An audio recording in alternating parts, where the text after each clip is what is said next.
Hello, my name is Jennesy. I'm 18, I'm from Yonkers. I write spoken word poetry. Now I am not as much into poetry as I am into film. I haven't done too much with it, but I've been in a couple of programs like the Bronx Museum Teen Council and the Freeze Art Fair educational program that they have. And we did a lot of work with film. I was behind the camera, I was in front of the camera, and I really liked the experience. So it's something that I would definitely like to get into more, but spoken word, that's like my thing. It's how I grew, you know?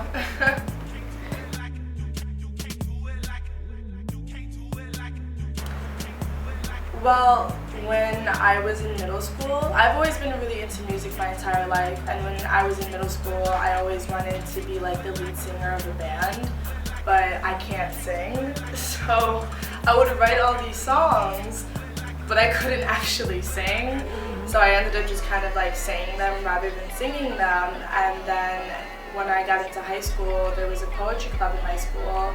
I was like, oh, I write, I can do that, so I got into it. And the poetry club at my high school definitely helped me evolve, both as a person, and it helped my poetry evolve too. So I got super into it, and I ended up running the poetry club myself. That was a great experience, not only, learning more about what I can do with my poetry, but also kind of showing other people how they can express themselves through writing, poetry, and whatnot.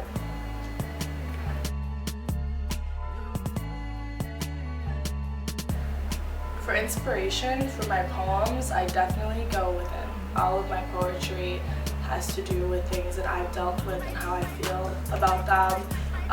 Most of my poetry comes from very dark times in my life. And lately, I think the reason why I haven't been writing as much is because I'm actually in a pretty good place in my life, which is good, and I guess now it's also been a challenge because I am trying to write more. So kind of finding a new source for my poetry, it has been a challenge. When I write a poem, I don't know, I'll literally be sitting around and then I'll just think of something. I'll think of a line, or maybe I'll say something, and a light bulb will just go off. I just think, hey, that would sound pretty good on paper. So I'll write, and then I'll just continue writing. It just kind of happens, it flows out of me. But I'm not gonna lie, I have my first draft that is just straight off the head. I'm just writing and writing and writing. And it actually takes me weeks to really finish a poem because I'm constantly just going back to it and switching things up, moving things around, adding new things. I love performing, and that's one reason why I am kind of frustrated that I've been having a hard time writing, because I don't really have anything to perform anymore except for old pieces, which I feel like don't really represent who I am now, so I don't like performing those pieces. But sometimes I really just get the urge to get on stage and do my thing, so I'll say it anyway. But I remember my first time performing.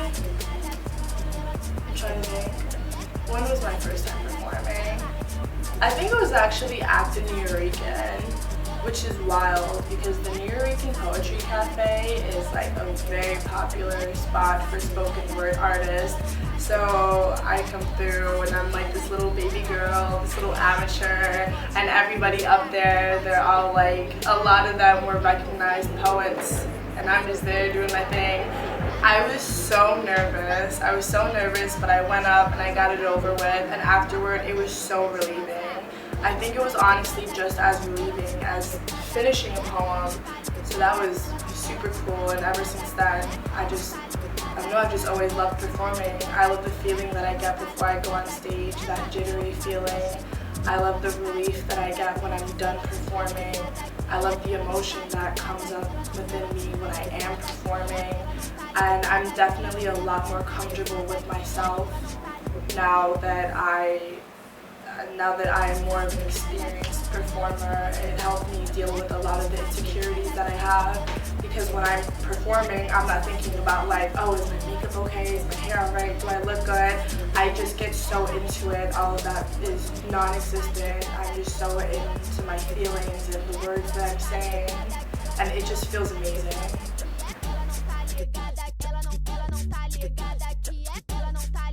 Words of inspiration to upcoming poets: don't be afraid to be yourself.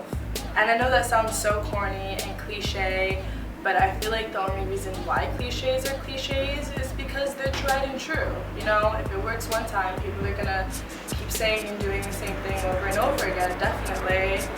I hear so many poets that are like, oh, I don't want to go up and say this, I don't want people to hear this because, you know, this is weird, I feel really weird about it, this is personal.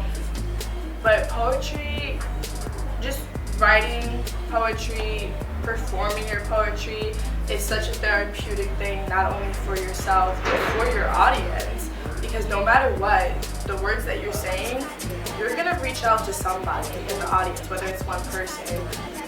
Someone's gonna hear that and they're just gonna be like, wow, I'm not the only one, and that makes me feel so much better. Well, in high school, I was in a program with the Bronx Museum Teen Council, and in the Teen Council we worked with a bunch of different mediums, I guess, art mediums, and film was one of them. We made a bunch of short films. I made one about feminism, and we also interviewed an artist, and oh, that was really cool. I was doing a lot of work behind the camera. I was interviewed. I was editing the films, and I just thought it was so fun. I just love the whole experience. I really like being behind the camera. I like doing all the behind the scenes work, and I also just like being in front of the camera. I love the attention. I don't know. I'm just like, yes, let's do this. I would be the kind of person who would direct the film and then star in it as well. And I was in an educational program for the Frieze Art Fair. I was also interviewed for the Frieze Art Fair, and I was just like, hey, how you doing? So what's up? Yeah, I'm Jennesy. It's just so much fun to me.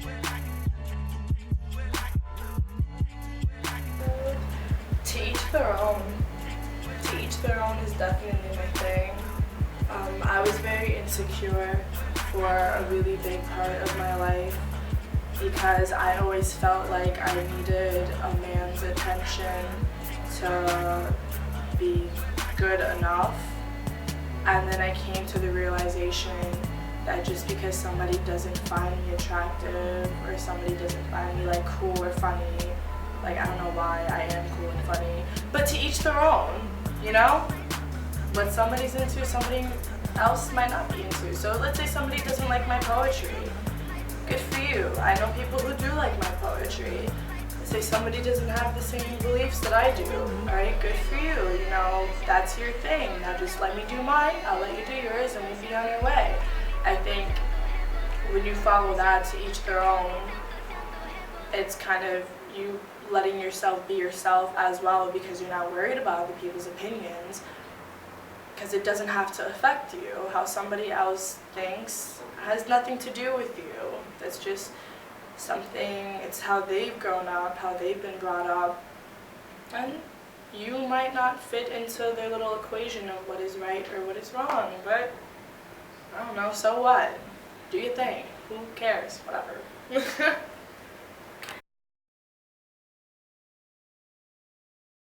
I'm sorry, but we both know that I'm not.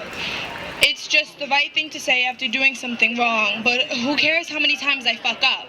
You don't get a special place in hell for committing the least sins. Hell is hell and I'm in limbo with my 72 virgins, whores, and more, using the same lingo because it doesn't matter, because... Oh man. Thank you.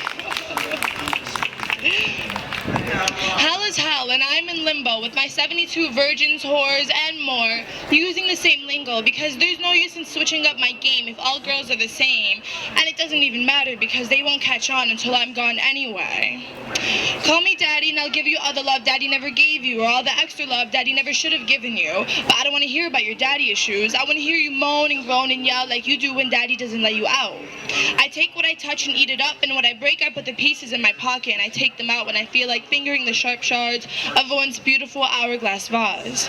I told you I'd water you so that you could grow more than baby's breath, but I got you fake roses and you never noticed until I left, and you sat and reminisced, picking the petals. He loves me not, he loves me not, he loves me not, until you realized I just love sex. Thank you guys, that was Lust and Lies.